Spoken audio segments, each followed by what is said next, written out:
I bid you welcome to Blending Sun, and even though, even though this video will pretty much immediately follow the previous one, it is in fact a year later. It is the 2nd of May, 1943, and we are at, a new place I need to learn to pronounce. Zolotuhino. Zolotuhino. Ugh. Splendid. I'm actually gonna read the whole thing now. A year has passed. On that day last winter, the German air raid caught us off guard. Yeah.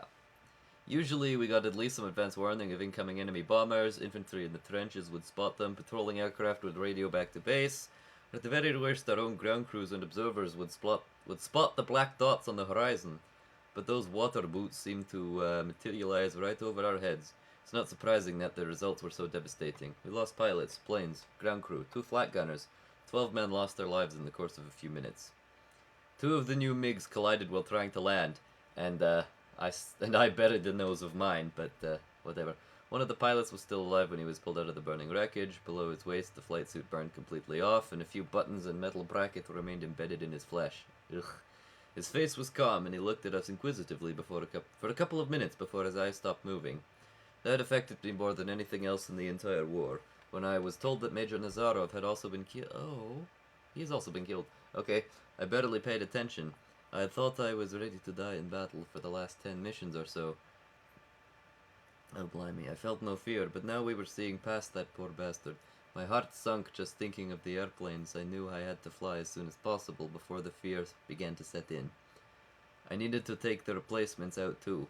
They were affected even worse than me. I scheduled a familiarization flight right away. We took off over a smoldering wreckage of a MiG with the ambulance still parked next to it. By the time we landed, the runway was cleared. The memory was beginning to fade. We had a lot of changes after the air raid. Our political commissar, Smirnov, was one of the 12 men killed. The next day we got a new one, Captain Skakhun, a recent political school graduate. Blimey, Stalin loved those guys, didn't he? Major Kolesov was wounded, and in the hospital he immediately requested a transfer to a different regiment. A few days later it was granted. Few lamented our operations officer's departure. A few weeks after the air raid, we received 5 more MiGs and pilots from the reserves. We continued to support the 20th Army's offensive without much success.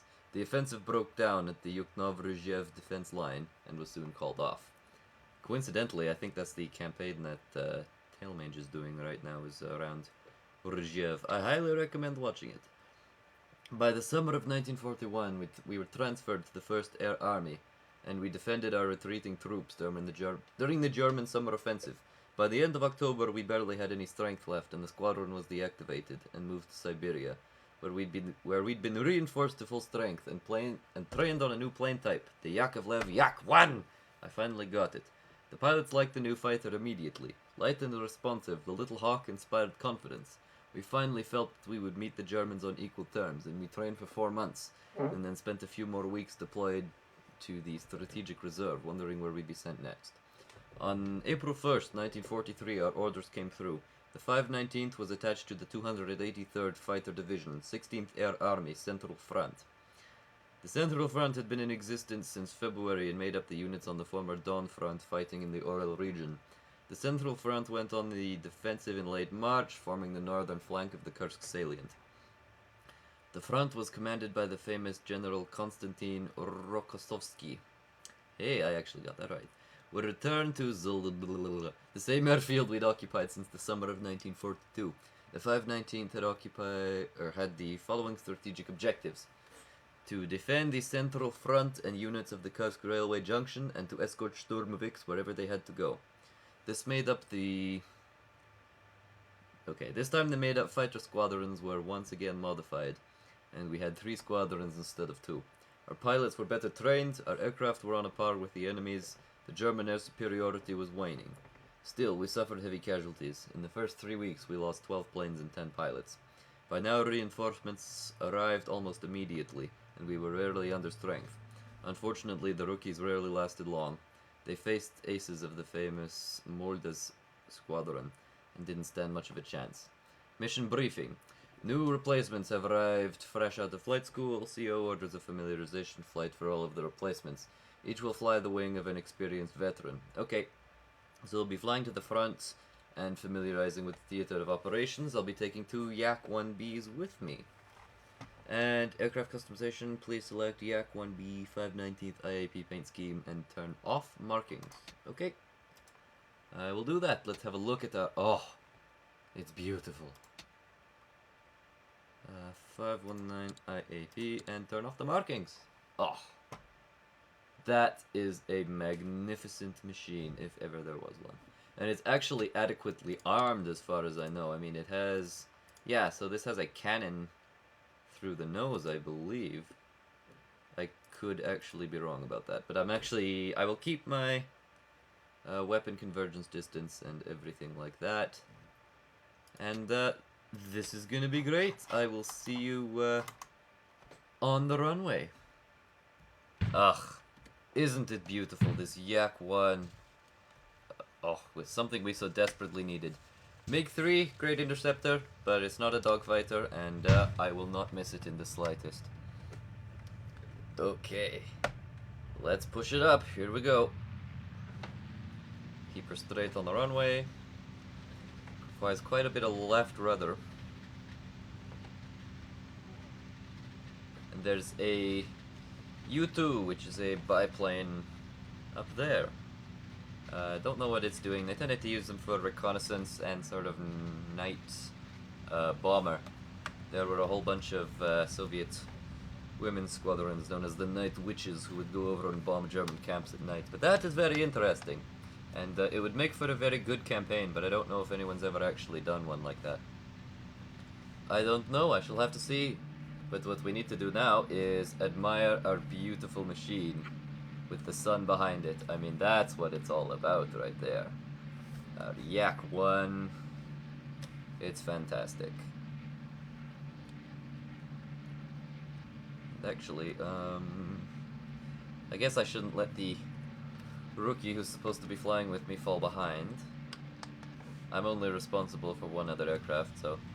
Okay, I'll continue climbing, and I will rejoin you as we approach the front, or if we're jumped by German fighters, or if something equally ridiculous should happen. Alright, here we are. My second machine has joined us, and we are approaching the front, and I just heard a radio call where someone was saying, "Oh, get them off me, quickly!" But I don't think it was particularly near here, and I don't really know what it was about, so... If there are any further developments on that front... Oh, there it goes again. Okay, tell me where you are, and maybe I can help you. But, no. Let's see if ground control can give us any help. Let's see... No, they can't direct us to, anything like that, so... I guess there isn't really a, whole lot we can do about it, so whatever. Well, here it is, the Kursk front, and it is exceptionally cloudy. But I guess that's just the way it is. Yeah, we're directly over the front line now, just doing our familiarization run with the new pilots here. And so far we don't have any contact with the enemy, so I guess that's about all there is to it. Let's familiarize ourselves with the area a little bit though. So, oh my, so this map is just the northern Kursk front, which is where we're going to be, and we know the Germans are kind of massing up here, was what I think what I gathered from the briefing. Which means that the battle is most likely about to begin, but it is rather peaceful at the moment, which means I am going to cut the video and come back when it gets to be less so, or when we return to base. Oh well, look who decided to show up, the bloody fascists. Splendid. Well, they thought they could catch us with our trousers down. If they were really thinking, they would have tried to jump us while we were in the clouds, but you know how they are. Alright, first combat experience for this new aircraft. This ought to be good. Is my mixture leaned adequately? I hope so. Propellers are full. Radiator is gonna go open. Oh, ho, ho, ho. This could be the opportunity of a lifetime, unless the other guy sneaks up behind me, which is a distinct possibility. And I need to actually keep my eye open for that. And not fall for it like a ton of bricks, thank you. I need to turn into him before he shoots me to pieces is what I need to do. Ah, speaking of which. Okay, I don't think he actually managed to hit us, which is all good. Flaps to combat, because we're at pretty low speed. Okay, this thing can actually turn. It's marvelous. Alright.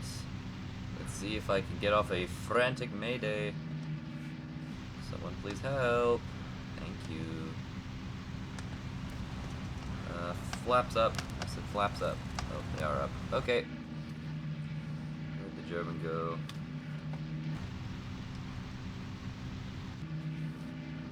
Okay, he's got some speed on us, but that's okay. Because we're gonna turn and go after this one, because that guy seems to be busily occupied. 2 other Yaks went off his way, and he's kind of bugging out, so we'll leave him be for now, because he's not really a threat per se. But this 190 is. He's coming straight at us. Aha! And then we turn and go after him and set flaps to combat. And lean the mixture properly next time, because I don't think it is, because we're not getting any power. That or I'm doing something horribly wrong. Mixture. Maybe there. Crop pitch is set at full. Throttle's at full. The radiator will close a little bit because it'll be giving us more drag than we need, and the engine's not overheating.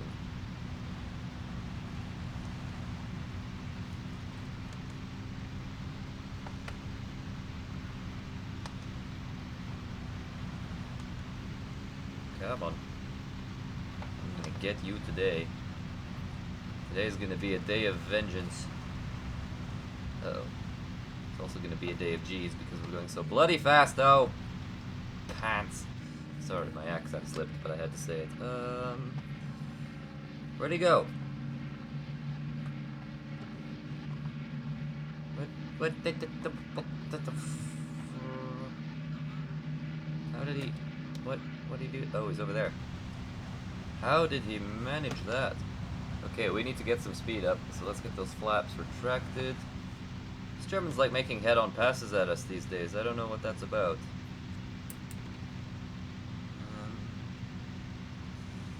I really don't know. Let's get this thing trimmed properly. That might help with our speed situation.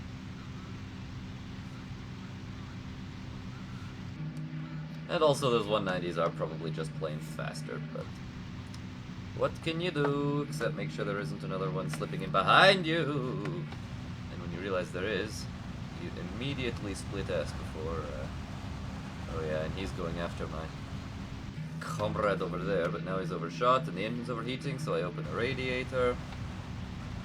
That's about all I can do, really. That's the thing, at these lower speeds, you don't get as much air into the engine, and it overheats. Oh no, he's gonna shoot down the rookie. I really don't want to let that happen. This won't hit him, but it might scare him off. No. I have to bring the power back, otherwise my engine's gonna melt. Come on. Let's see what I can get him to do. I don't know if that's actually him or not, but if he can turn around and bring that 190 back towards me, we'd be in a good situation. What's this one doing? I don't know. But they seem to be turning. So I'm gonna see if I can get ahead of them. Come on, radiator. Did we get hit in the radiator? Is that why the engine's overheating? Where's our temperature gauge? I don't know, I haven't familiarized myself with this cockpit yet. Oh no, it's just warm. Brilliant. And now it's cooled back down. Okay. It's good because we need all the power we can get to catch up to this 190 and shoot him off the tail of our comrade here before it spells the end of him. Uh-oh, which might be about to happen. Oh, and this Yak one has a fuel-injected engine too, that's great. I think my MiG had one too, but I don't remember now. Which means that we can push the nose forward, and the fuel system, being not gravity-fed, will not starve. And don't let the G's overcome us. Okay, Mr. Fascist. Uh-oh. Uh-oh. Come on, pull up. Because now we're going really fast. And it is affecting us negatively in the G department. Let's get some shots off at this guy. Because he's pretty close. Come on. And I'm thinking he can still outrun us, so if we can hit him, we might shoot him down or at least slow him down. But he's jinking all over the sky. Someone's trying to land somewhere, but we don't care. Aha! Got some hits, got some hits! Some more hits! And blew a piece of him off anyway. Which has to account for something. Flaps to combat. Let's see if we can do a steep turn. Don't know if I have the speed for it. Flaps up. And throttle back a bit. I'd love to be able to claim a 190. That would be really great. But the engine is getting really hot. We were flying in the winter before, and that was helpful. We reduce the prop pitch, it'll lower our RPM. And he's got a little smoke coming out, but nothing big serious. And we just ran out of cannon shells. Blimey, we don't have a lot of those, do we? Oh, don't hit him! Bugger, trying to... Oh, now it's a stalling contest. He probably has a higher stall speed than we do, but who knows? Oh, that's all my bullets. You know how tempting it is to ram him, were it not for the fact that we'd be captured. It's so tempting, it's ridiculous, because I've got such a good shot at him now. Maybe he'll go down. Oh, this just burns to see this. Oh, we knocked his elevator off with one of our rounds, didn't we? Maybe if I can just give him the slightest suggestion of a nudge, then we can be on our way, but I don't know if I really want to. I don't want to hit his tail with my prop. That's not what we want to do here. No, I'm gonna break off before I do something stupid. Then he's gonna drop onto my tail, unless he's out of ammo too. Oh, that hurts! Ugh. I could have let him have it. But, you know.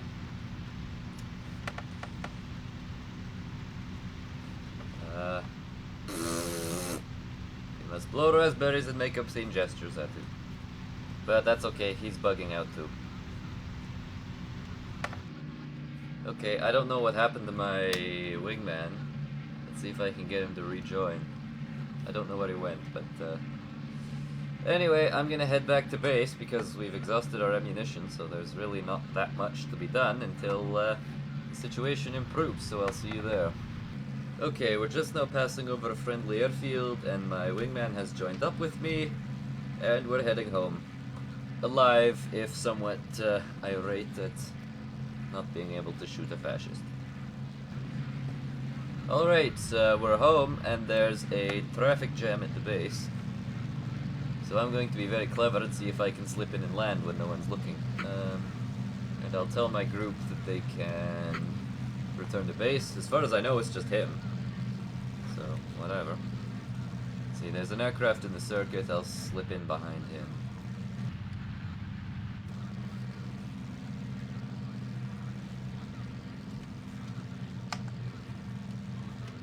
And this will be a slightly peculiar landing, but that's okay.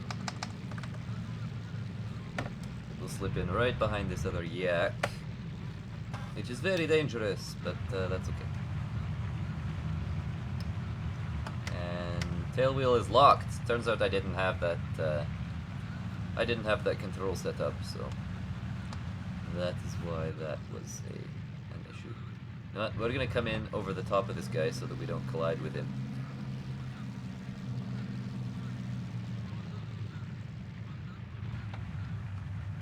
Ooh, that's gonna be hard. Ooh, okay, trim back, trim back. Eesh.